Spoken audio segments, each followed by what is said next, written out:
Chers frères et sœurs, chers amis, l'une de nos listes quotidiennes nous propose en ce moment l'évangile de Luc, dont voici un extrait pour aujourd'hui.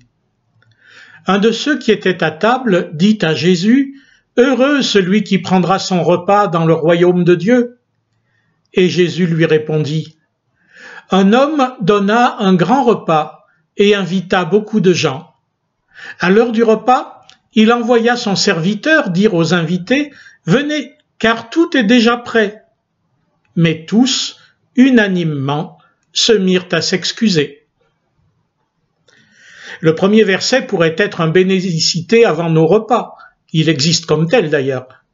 Mais nos repas ne sont pas celui du royaume de Dieu. Nos repas coexistent avec des tas de réalités négatives, avec l'exploitation et l'injustice, avec la guerre. Allons-nous arrêter de manger? La guerre va se poursuivre comme ses consoeurs et nous continuerons de manger. Nous nous excuserons de ne rien faire d'autre. Mais comment faire autrement? Pauvre Ukraine, pauvre Yémen, pauvre Kivu, pauvre Xinjiang, pauvre Sahel, nous ne savons pas faire. Nous prierons pour la paix, ce sera déjà ça. Oui, heureux celui qui prendra, parce que là-haut, au moins, tout ceci aura cessé.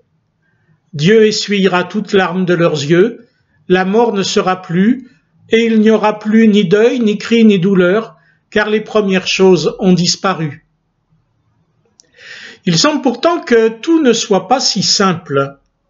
L'histoire que Jésus raconte n'est pas au futur. Venez, car tout est déjà prêt. Mais pour ça aussi, pour ce banquet de vie éternelle, nous nous excusons.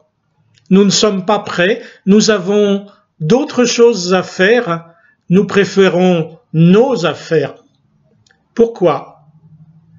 Parce que comment faire autrement? Mauvaise excuse quand Dieu appelle. Alors, parce que nous savons au moins nous occuper de nos affaires à nous? En principe.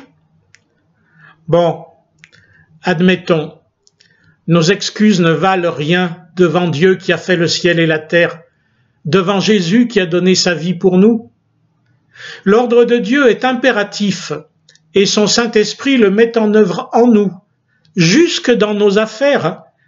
Laissons-le donc s'en occuper et nous, venons à Dieu qui nous appelle, à Jésus qui veut qu'on le suive, à nos frères et sœurs qui nous attendent. Le monde meurt, mais nous en faisons partie. C'est là que Dieu nous appelle, c'est là qu'il nous attend, pour qu'il fasse venir son règne. Venez, car tout est déjà prêt. Bonne semaine à tous dans l'amour du Père.